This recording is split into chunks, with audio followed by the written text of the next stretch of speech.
Hi, everyone. Welcome to Reflections with Ruby Bhatia, an exclusive podcast for women only, but women from all around the world and all walks of life.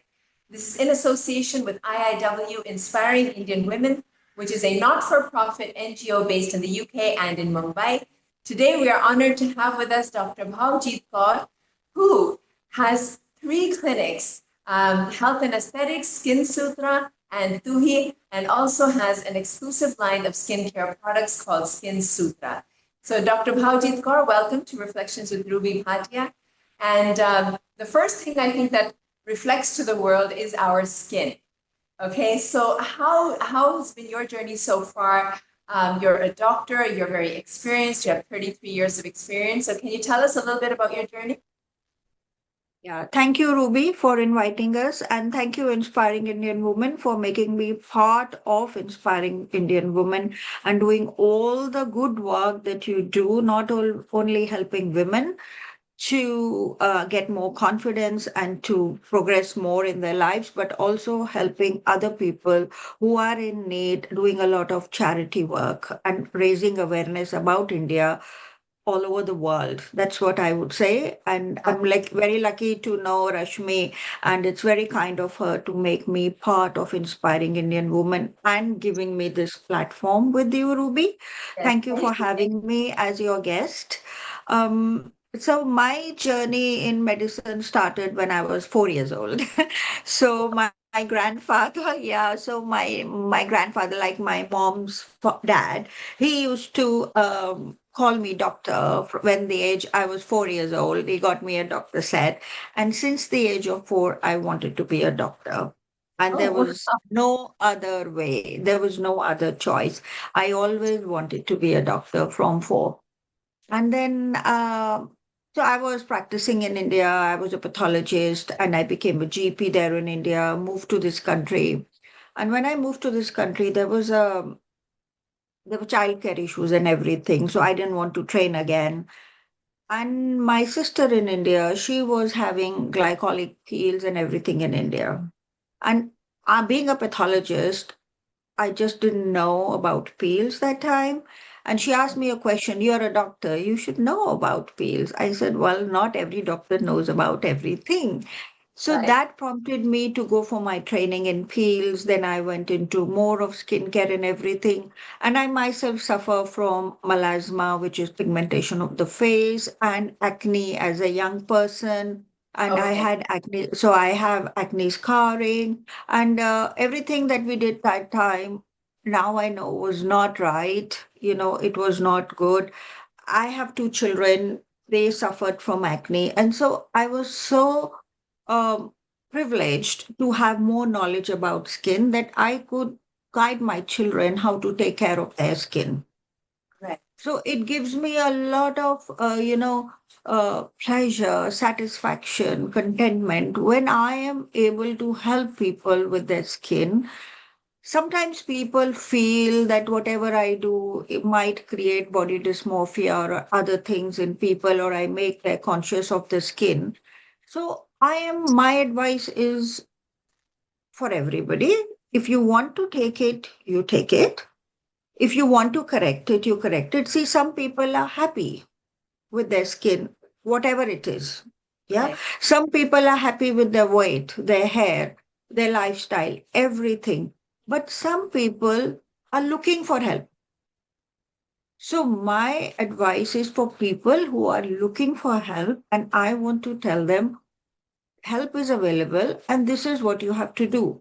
I'm not telling them to come to me. They go to any doctors which are close to them. Right. My job is to give education.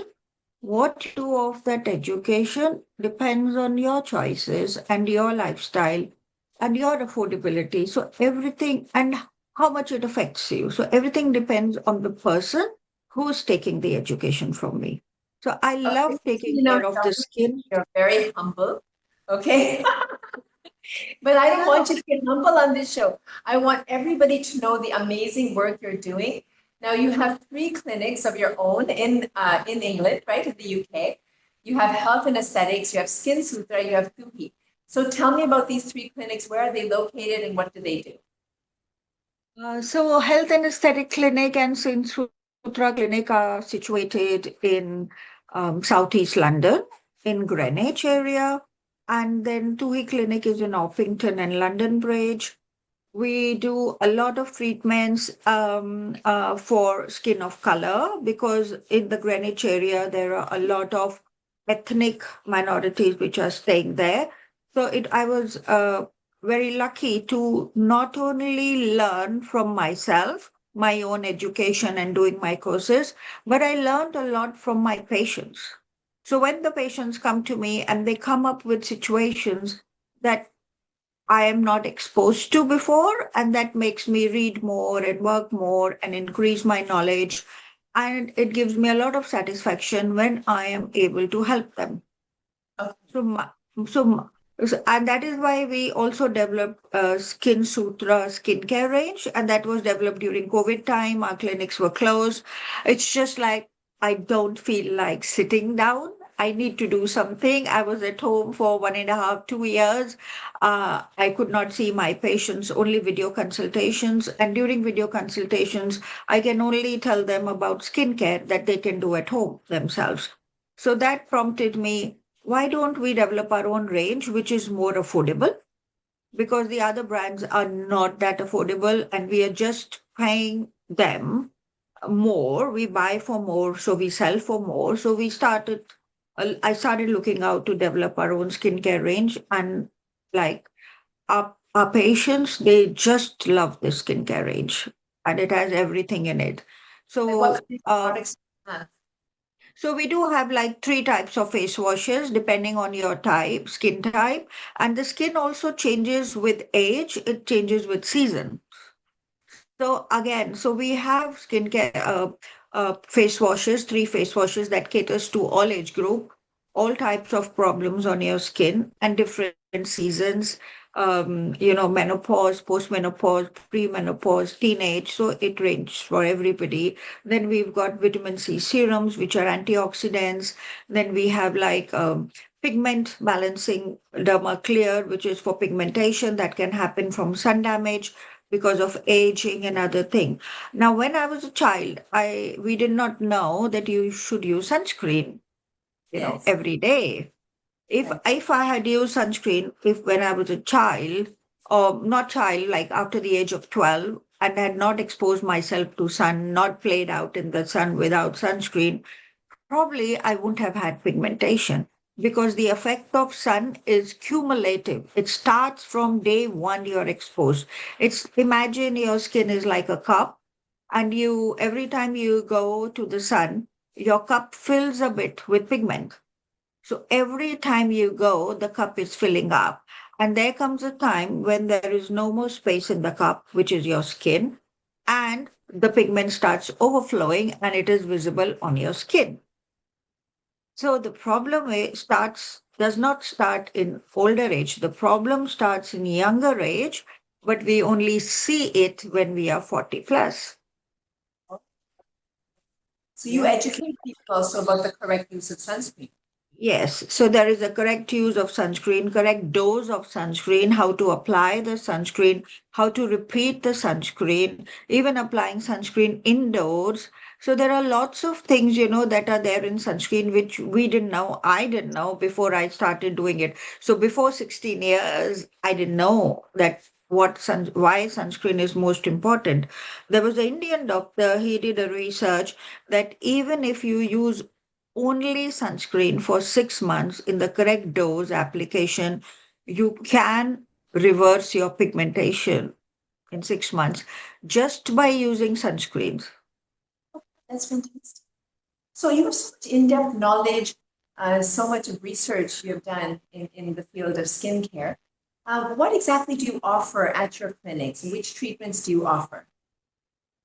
So we offer, like I mentioned, about acne, hyperpigmentation, rosacea, sensitive skin, acne scarring, fine lines and wrinkles, aging like premature aging, menopause skin where the skin barrier is broken down, and a lot of preventive treatments like I also offer toxins and fillers for people who are conscious about it, people who have facial asymmetry, they want to balance their face. So I don't work for beauty. So people think Botox and fillers is for beauty. So I don't like overfilled faces. I like natural. Yeah. Everything should look natural. You should look like you. We don't Yeah. want to change you. You know, Right. we don't want a new you. We don't want to change you. We want to restore what you've lost. And that also, if it affects your confidence. So I've had women, with asymmetrical lips, asymmetrical faces, or they've had an accident, or they've had a surgery, and their face is not symmetrical. So we are just restoring symmetry, restoring harmony. We are restoring profile correction. So there are lots of things, that we are doing. People think it's all about beauty. Actually, it's not. It's about your psychological health. If Yes. it affects you psychologically, for social well-being, for people who are in the industry where looks matter, people Yeah. who, for people who are on the screen, people who are facing people, like the public, they want more confidence. Sometimes they don't even get jobs if they don't look well. It's very sad to say, but beauty or harmony on the face affects a lot of things in life. Like it's the way you dress up, it's the way you look, the way you carry yourself. It just matters, sadly, in today's world. But Right. and it also gives you a lot of happiness and like when I'm feeling low, I don't feel low a lot, but when I'm feeling low, I will wear brighter colors, so that it makes me feel better. So it's Yes. not how you look, it's how you feel. So Yeah, my job, everything is interconnected, right? Everything internal, external, everything is interconnected. And I feel in life we have to work on everything to be the best that we can be. Whether it's, as I say, substance and packaging. So substance yeah, is your soul, it's who you are inside. But the packaging also has to be good. yeah. Any product we buy, the packaging has to be at least somewhat decent. So I think it's absolutely wonderful to make ourselves as beautiful as we can be inside and out. And that's what you're doing. You're helping our clients to do that. Yeah. So again, um, I would like to say that it's not about being beautiful, it's about feeling beautiful, So some people will feel beautiful, like you have so many influencers or inspiring people, I would say, who despite suffering from vitiligo, they are models, so they are so confident in their skin. So my job is to make people confident in their skin, whatever the skin is like. Right. I like I that want confidence. them to feel confident. I'm not beautifying them. I am instilling more confidence in themselves in whatever way. Because, to be very honest, I'm not able to remove pigmentation 100%. It's not possible unless until you're very, very lucky, or there's a drastic step with serious complications may happen, may not happen. It's not something we can't restore 100% of the skin like God had given us when we were born, but we can work to instill more confidence, instill more hope, and say, yes, we are working on it. And then we help them accept it. So, realistic expectations, not unrealistic expectations. So, Bhavjit, ladies and gentlemen, we are with Dr. Bhavjit Kaur. I want to know, you have been recognized, I know you're very humble, but you have been recognized with quite a few awards and recognitions. So, can you share some of those with us, please? Yeah, so this year I was chosen as the aesthetic practitioner UK for my work, And which was amazing. And last year, my clinic, Tuhi Clinic, was chosen as the aesthetic clinic, London. Um, and then before that, my health and aesthetic clinic has been chosen for a number of awards, and we've been nominated as in the top three clinics of UK in 2016. And then slowly I stopped applying for awards. You have to be in it to win it. If you're not applying, you don't win it. Yeah. But I am quite grateful to where I've reached with a good work-life balance, taking care of my family, taking care of my clinics. And also, I am one of the board members. So there are eight more board members of an association called British College of Aesthetic Medicine, which is a group of 460 doctors. So I'm one of the board members. And Rashmi, according to Rashmi, I'm also a core member for Inspiring Indian Women. So again, I am quite active with a lot of charities also. My daughter runs a charity, and I'm also part of another charity, Binti, apart from Inspiring Indian Women. Um, I've also authored a chapter in a book which is written by two Indian doctors. It's a a book on skin conditions in ethnic people. So I've written a chapter on sunscreen. I talk in a lot of conferences nationally and internationally. I mentor and train other doctors. Yeah, so this is a little bit So about much me. on your so much on your plate, and you're doing so much. You're so, I would say you're an inspiration for Indian women around the world. I mean, managing your house and your work and, helping to educate it with a heart. I mean, I can see how genuine you are about the work that you do. I also want our viewers to know that the services that you provide, okay, are they available only in the clinics offline, or do you have online services as well? So we do have online video consultation and services, but to be very honest, it's not possible to have a good look on the skin on video. You Yes. need to be face to face, to give the best results. So it's not that we haven't done. During COVID time, 2 years, we were just doing video consultations and we were able to give good results. So yes, for we can do video consultations, give you advice, and where I can't manage, where a lot of people from India who contact me on my Instagram because I talk a lot about melasma and they suffer from hyperpigmentation. For white skin, wrinkles and lines is aging. For Indian skin, pigmentation is aging. They are not so worried about sagging and wrinkles because we don't get it that often, till we are really old, but it's about pigmentation. Pigmentation really bothers everybody. And I'm talking about hyperpigmentation. I'm not talking about dark skin. So I'm not talking about making your skin lighter. I'm talking Right. about giving even tone to the skin. Right. So melasma will give you a patchy skin.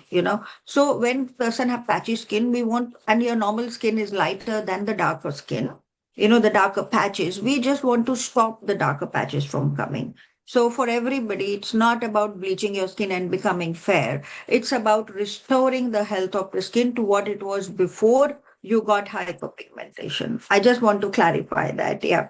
So when a lot of people ask me, pardon? I said that's wonderful. It's like Yeah. there's so much depth to what you're saying, There's so much depth. Yeah. So when a lot of people contact me on Instagram, I'm from Assam, I'm from this place, I'm from that place. Can you please direct us on how to treat our hyperpigmentation? Will my melasma go away? So I do talk to them and I tell them, please go and talk to a doctor nearby. So that's what my education is doing. When I'm telling them, when they approach me, they know there is hope, there is treatment, and they want me to treat them. But sadly, because they are in India, and as a doctor, I have a duty of care. I need to follow up what I start. If they are not able to follow up what I'm starting, I'm not doing my job correctly.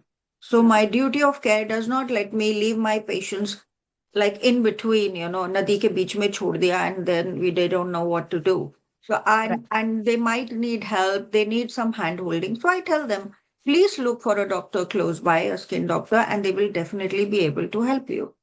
Okay. That's fabulous. It's been wonderful having you on our show.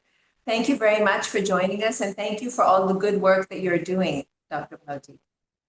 Thank Okay, you. so And through this platform, I want to just raise awareness.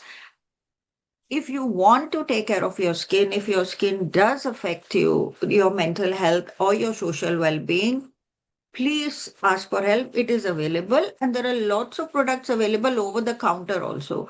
Do your research, find something, and if not, start with something over the counter. And when you start seeing the results, be consistent with it. use sunscreen, because if you don't use sunscreen, nothing is going to work on you, right? So it's like wasting time. And don't go for just like one peel and then come back and not do anything at home. Just having one peel and not doing skincare at home is like going for teeth whitening, get your teeth whitened and don't come back and brush. So when you go to a yeah, so when you go to a salon or a clinic, you have a facial done in salon. Come back and do some skincare at home so that you are able to maintain the results that you got from the salon treatment. Or if you've gone to a doctor, aesthetic doctor, they've done a peel for you, or they've done a hydrofacial or better medical grade, come back and do something at home. Right. Yeah. Okay, super. So thank you very much for being with us, Dr. Bhavjit, and wish you all the best in your future endeavors. Yes. Thank you. Thank you so much for having me. Thank you so much for having me. Thank you for connecting with me. And thank you, Rashmi, from Inspiring Indian Women. Yes.